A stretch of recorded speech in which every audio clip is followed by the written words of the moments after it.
نحمدہ و نصلی علی رسول الکریم بسم اللہ الرحمن الرحیم۔ معزز خواتین و حضرات، میری آج کی ویڈیو پنجاب کی ایک قابل فخر معاشرتی روایت یار یاران بیلی کی ایک سچی کہانی پر بنائی گئی ہے۔ امید کرتا ہوں کہ آپ کو پسند آئے گی۔ یہ کہانی مولانا رحمت اللہ سبحانی کی کتاب مخزن اخلاق سے لی گئی ہے۔ کسی حرف کی کم و بیشی کے بغیر نقل کر رہا ہوں، غور سے سنیں، امید ہے کہ ہم سب کے لیے فائدہ مند ثابت ہوگی۔ پنجاب کا مشہور خونریز و جفا پیشہ ڈاکو ملنگی اپنی غارت گری کی محیط داستانوں کے ذریعے بہت کچھ روشنار سے خلق ہو چکا ہے۔ اس کے گروہ کی طاقت و تاراج کا رخ جس طرف ہو جاتا تھا، اس رقبے کے باشندوں کی آنکھوں میں نیند حرام ہو جایا کرتی تھی، کیونکہ علاقہ سورج غروب ہو جانے کے بعد سے فرنگی کی بجائے ملنگی کے زیر حکومت سمجھا جاتا تھا۔ اس واقعیت میں شاعریت کو بالکل دخل نہیں کہ پنجاب بھر کی آواز خلق پنجابی زبان کے شعراء کی ہم نوا رہی ہے۔ دن راج فرنگی دا تے راتی راج ملنگی دا۔ ملنگی کے لشکر کی یلغار امن پسندوں کے لیے قہر الہی کی سطوت حاصل کر چکی تھی۔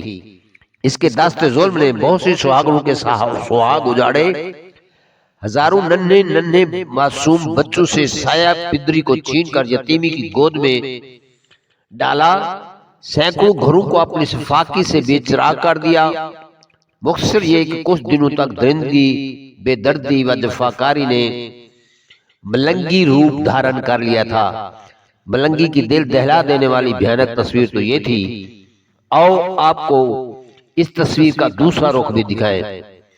پنجاب کی جس جیل میں اسے کیفر کردار کو پہنچایا گیا، اس کے اعلیٰ افسر نے راکم الحروف سے اس کی عبرت آموز دل سوز داستان کو سناتے ہوئے بیان کیا ہے کہ ملنگی اور اس کے ساتھیوں کو جس صبح پھانسی دی جانے والی تھی، ہم نے اس سے وقت مقررہ سے پہلے اطلاع دی کہ ملنگی کٹھن منزل آ گئی ہے، اپنے آپ کو اس سفر کے لیے تیار کر لو۔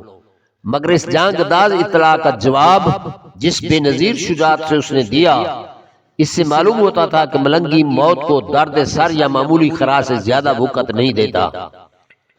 وہ اپنے ایک انجام شریک ساتھی کو قرآن مجید کی تلاوت کرتے دیکھ کر للکارتے ہوئے بولا، کم بخت، اب بھی قرآن پڑھنے سے باز نہیں آتا۔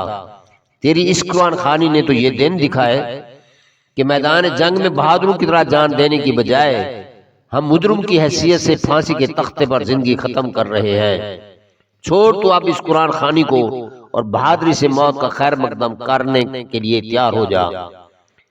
راوی کا بیان ہے کہ میں نے ملنگی کے منہ سے قرآن مجید کے متعلق یہ گستاخانہ اور بے ادبانہ فکرے سن کر اسے ملامت کی کہ کم وقت مسلمان ہو کر قرآن مجید کی توہین کرتا ہے، اور پھر ایسے نازک ترین وقت اور زہرہ گداز ساتھ میں تو بڑے سے بڑا بے دین اور برے سے برا ظالم بھی اللہ کی یاد کرتا ہے، اور تو خود تو درکنار دوسروں کو بھی آخری نیکی سے روکتا ہے۔ ملنگی نے جواب دیا، جناب میں قرآن مجید توہین نہیں کر سکتا، میں نے اپنے ساتھی کے ایک واقعے کی طرف اشارہ کیا تھا، اور واقعہ یہ تھا کہ ہم گرفتاری سے پہلے جنگل میں ایک محفوظ مقام پر بیٹھے ہوئے تھے، اور ہمارے یہ ساتھی جو اس وقت قرآن مجید پڑھ رہا ہے، اس وقت بھی قرآن مجید کی تلاوت میں مصروف و مشغول تھا۔ اچانک ہی ہمارے جاسوس نے پولیس کے آنے کی اطلاع دی، ہم سب بھاگنے کو تیار ہو گئے۔ ہم اس وقت بھاگ کھڑے ہوتے تو کبھی گرفتار نہ ہو سکتے، لیکن ہمارے اس ساتھی نے کہا کہ جب تک قرآن مجید کا یہ پارہ ختم نہ کر لوں تلاوت نہیں چھوڑ سکتا۔ ہم نے اس ظالم سے ہر چند کہا کہ پولیس کی دوڑ آ رہی ہے اور ابھی اس میں اور ہم میں بڑا فاصلہ ہے، اور بھاگ کر کسی محفوظ مقام پر چلے جائے، پھر تمام عمر آرام سے تلاوت قرآن مجید کرتے رہنا۔ مگر یہ ساتھی پارہ ختم کرنے سے پہلے ساتھ چلنے پر کسی طرح رضامند نہ ہوا۔ ہم جان چکے تھے کہ پولیس کی جمعیت سے ہم کس طرح عہدہ برا نہ ہو سکیں گے۔ ہماری اور پولیس کی مٹبھیڑ ہو گئی تو اس کی گولیوں کا نشانہ بنیں گے، یا پھر پھانسی کے تختے پر موت سے دو چار ہونا پڑے گا۔ یہ سب کچھ تھا، موت ہمیں پھانسی اور گولیوں کے بھیس میں گھور رہی تھی۔ ایک طرف اس ساتھی کے موت اور دوسری جانب زندگی کے لیے فرار، ان دو صورتوں میں سے ہمیں کسی ایک کو انتخاب کرنا تھا۔ چنانچہ ہم نے اس دوست کے ساتھ مرنا گوارا کر لیا کہ جو شخص قرآن دوستی کے مقابلے میں اپنی جان کی پرواہ نہیں کرتا، ایسے دوست پر اپنی جان بھی قربان کر دینی چاہیے، لہذا اسے تنہا چھوڑ کر زندہ رہنا ہمیں کسی طرح منظور نہ ہوا، کیونکہ دوستوں کے ساتھ ہی مرنے اور جینے کا کچھ لطف ہے۔ میں نے یہ ساری کہانی یا سچا واقعہ ملنگی کے آخری فکروں کے لیے بیان کیا ہے کہ یہ داستان ہماری دیہاتی معاشرت میں روزمرہ کے واقعات کی حیثیت رکھتی ہے۔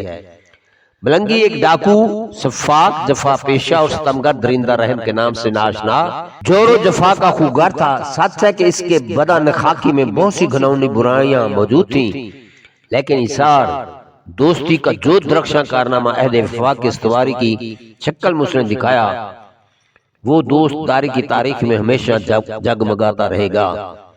ہندو ہے بت پرست، مسلمان خدا پرست، ہم پوجتے ہیں اس کو جو ہوا آشنا پرست۔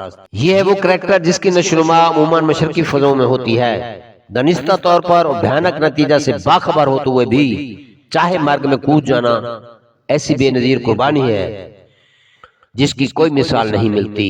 معزز خواتین و حضرات، میں آج کی ویڈیو یہیں پر ختم کرتا ہوں۔ اللہ تعالیٰ نے چاہا تو اپنی نئی ویڈیو کے ساتھ جلد حاضر خدمت ہوں گا۔ تب تک مجھے دیجیے اجازت، اپنا رکھیے گا خیال۔ امید کرتا ہوں کہ میری آج کی ویڈیو آپ حضرات کو پسند آئی ہوگی، اس لیے لائک اور شیئر کرنے میں ہرگز تکلف نہ کریں، اور جن حضرات نے میرے چینل بانگ جرس کو ابھی تک سبسکرائب نہیں کیا ان سے گزارش ہے کہ وہ سبسکرائب کر دے تاکہ آنے والی نئی ویڈیو کا نوٹیفیکیشن انہیں وقت پر ملتا رہے۔ اللہ ہم سب کا حامی و ناصر ہو۔ شکوہ ظلمت شب سے تو کہیں بہتر تھا، شکوہ ظلمت شب سے تو کہیں بہتر تھا، اپنے حصے کی کوئی شمع جلاتے جاتے، وسلام اللہ نگہبان۔